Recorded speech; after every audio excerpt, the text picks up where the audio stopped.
questão, ela resolveu resolver essa questão ela decidiu resolver essa questão através do método de Thevenin, ok? Então vamos lá, vamos ver. Aliás, já vamos fazer o seguinte, vamos resolver essa questão por Thevenin e também por Norton, ok? Então vamos lá. Uma sugestão aqui de como resolver. Determine a potência média absorvida pelo resistor do circuito, mostrado na figura. Né? Então tem um resistor aí de 1 ohm. Se V1 igual a 10 cosseno de 377t mais 60 graus, e V2 igual a 20 cosseno de 377 mais 120 graus, ok?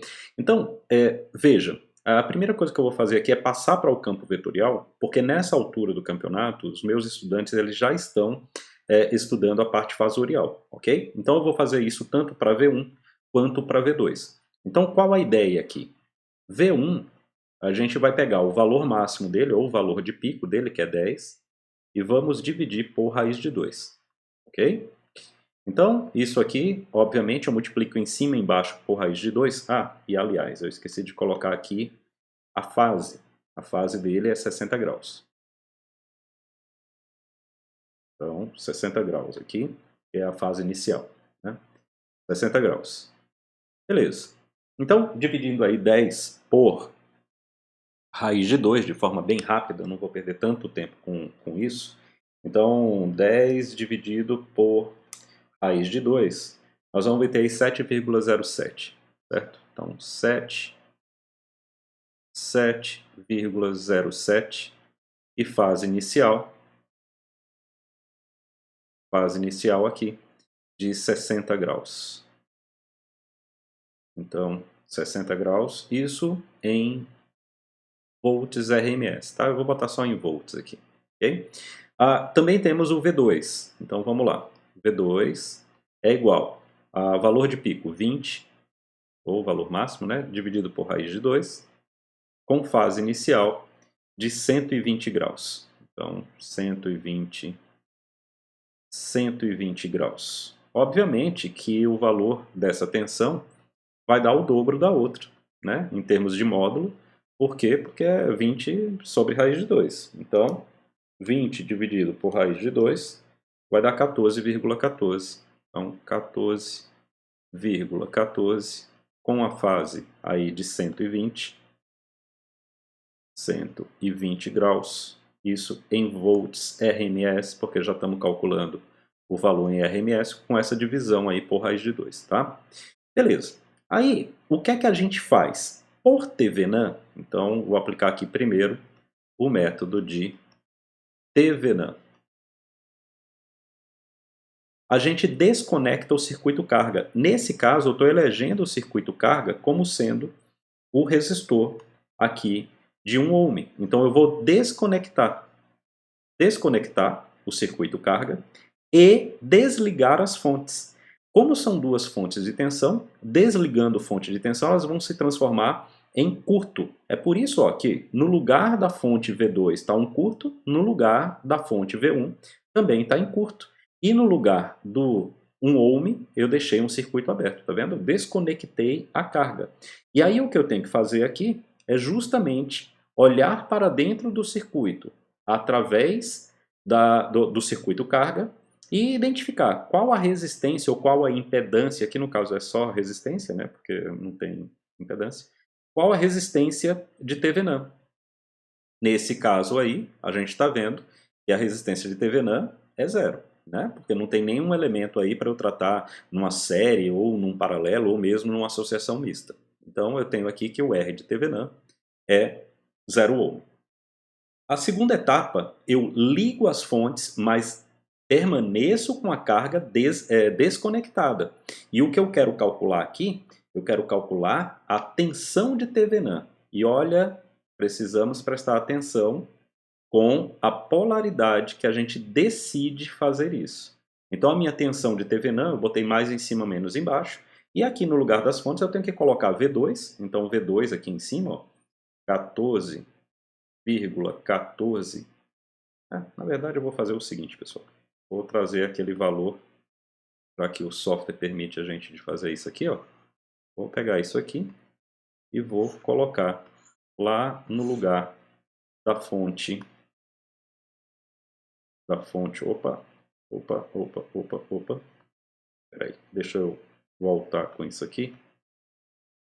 Vamos lá, vamos de novo aqui, falta de perícia aqui do professor, tá?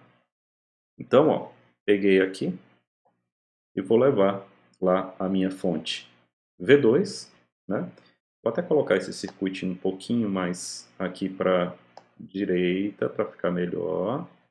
E vou pegar aqui a minha fonte V1 também, colocar lá no circuito. Então, ou seja, na segunda etapa, o que é que eu faço?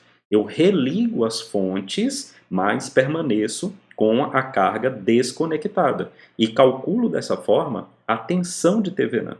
Se a gente observar o que está acontecendo aí, né, nesse circuito, o que está acontecendo é o seguinte, ó, se eu for ler o circuito, eu vou ter assim, ó, V2, que é a fonte de 14,14, né, menos V1, mais V de TVNAND, lendo o circuito, já que, né, só tem tensões, né, e isso igual a zero pela lei das malhas de Kirchhoff. Né?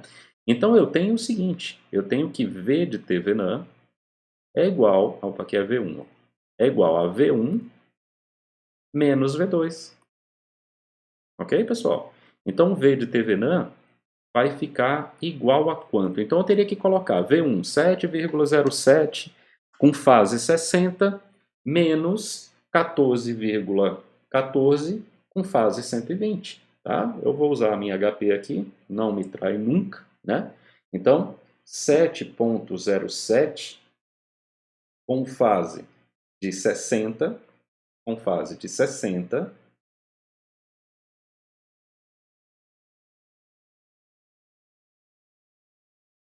menos a 14,14 com fase de 120.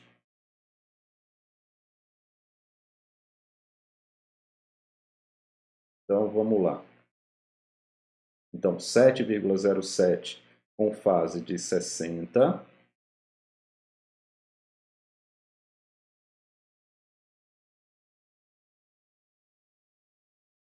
menos 14,14 com fase de 120. Isso está dando 12,25 com fase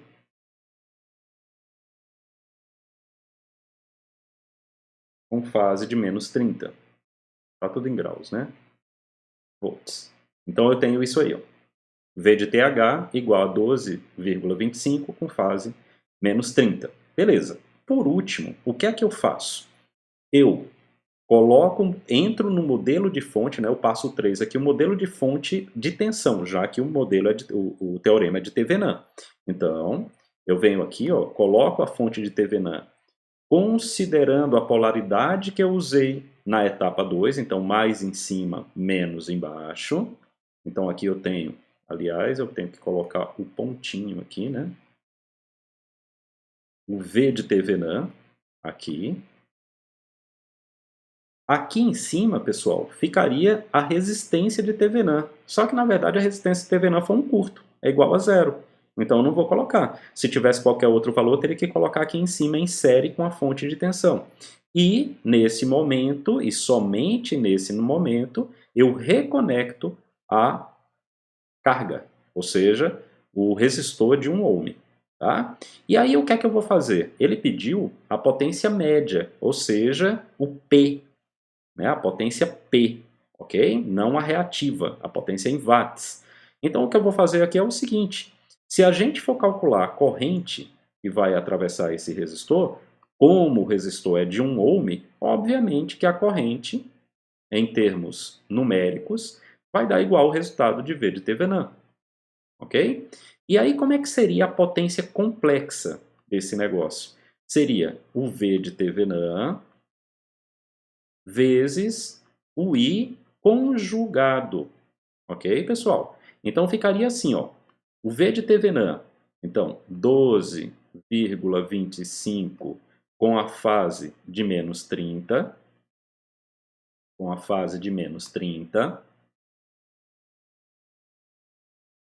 vezes o I conjugado. O I é igual a V de Thevenin, né? Pelo circuito dá para ver. Só que ele conjugado, pessoal, ó, 12,25, o que é que acontece com a fase quando eu monto o conjugado? Ela muda de sinal. Se ela é negativa, passa a ser positiva. E aí eu tenho S igual a quanto? 12,25 vezes 12,25. Não é? Por quê? Porque na multiplicação as fases vão se somar. Então, ó, eu vou ter 12,25 vezes 12,25.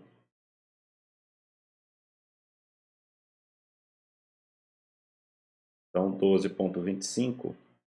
Eu vou colocar aqui com a fase só para ficar legalzinho. Então, 30 vezes... Isso vai dar 150 com 0. Era o de se esperar já. Por que era de se esperar? Porque eu estou calculando em cima de um resistor. Então, em cima de um resistor, eu só tenho potência ativa, potência média. Então, ó, como a fase é zero, se eu fosse representar aqui no formato algébrico, isso aqui ficaria assim, ó, 150 mais J0.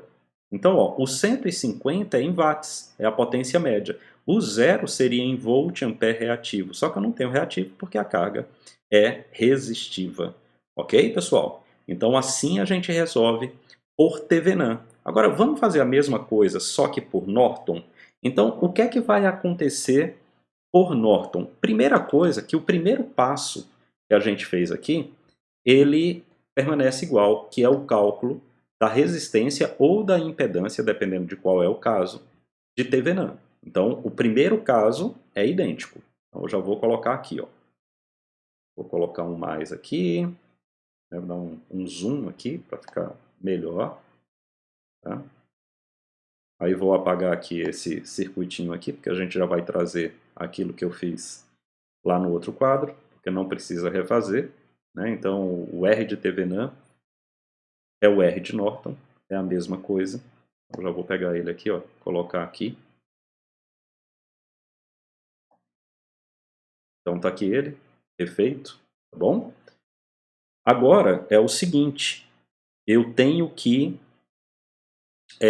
calcular a corrente de Norton, porque lembra que agora a gente não está mais resolvendo aqui por Thevenin, né? Nós não estamos mais, agora não é mais por Thevenin, tá, pessoal? Agora aqui é por Norton, lembrem disso, tá? Tá. O R de Thevenin é igual ao R de Norton. Beleza. Aí aqui, ó, eu vou fechar o circuito. Então eu vou fechar o circuito aqui com um curto. Ok? Fecho com um curto. E faço uma corrente trafegar por aqui. Eu vou colocar uma corrente para baixo. Vai ser o meu I de Norton. Beleza? E aí o que é que eu faço? Boto as fontes nos seus devidos lugares. Então vamos lá. Vamos pegar aqui. Opa, desculpa. Vamos pegar aqui, né? Colocar assim, ó, V2 aqui e V1 aqui. Beleza. Aí como é que eu calculo o I de Norton? O I de Norton tende a ser infinito, né, pessoal? Porque eu não tenho resistência. Então, eu não, né, não tenho resistência aqui. Então, o meu I de Norton tem um valor que tende a infinito. Então, o I de Norton aqui é um valor que tende a infinito. Ok? E isso me leva a crer que o método de Norton não é um método adequado. Porque eu não tenho como calcular uma corrente em um circuito que eu não tenha impedância ou resistência. Não é? Pela lei de Ohm, lembrando aqui a lei de Ohm, num circuito meramente resistivo, eu tenho que tensão é igual a resistência vezes a corrente. E num circuito em regime CA, eu tenho que a tensão é a impedância vezes o fasor corrente. Só que eu não tenho impedância, a impedância é zero. Se eu passar o zero para o outro lado multiplicando, essa corrente tende a explodir. Então, Norton não seria o método mais correto. E isso é muito coerente com o tipo de circuito que nós temos. Nós temos um circuito muito pobre em termos de complexidade, não é? Só que, vamos dizer que a gente encontrasse o valor de corrente. O que é que nós teríamos que fazer? Como a corrente aqui, né, ó, nesse trecho aqui, eu coloquei para baixo, aqui ela ficaria assim, ó, pessoal. Ficaria uma corrente para cima, tá? Uma fonte de corrente aqui, cujo valor é a corrente de Norton, ok? E um circuito aqui, ó, paralelo, ok? Paralelo com a resistência de Norton em paralelo com a fonte de corrente. Só que como a nossa resistência é zero, eu não tenho o que colocar. É simplesmente o curto. E aí eu reconecto a fonte, que é o resistor de 1 ohm. E obviamente que essa corrente, ó, ela não passaria em cima do resistor de 1 ohm, certo, pessoal? Ela passaria em cima do curto, simplesmente. Então, realmente não é um circuito que seja adequado o uso do teorema de Norton. Beleza?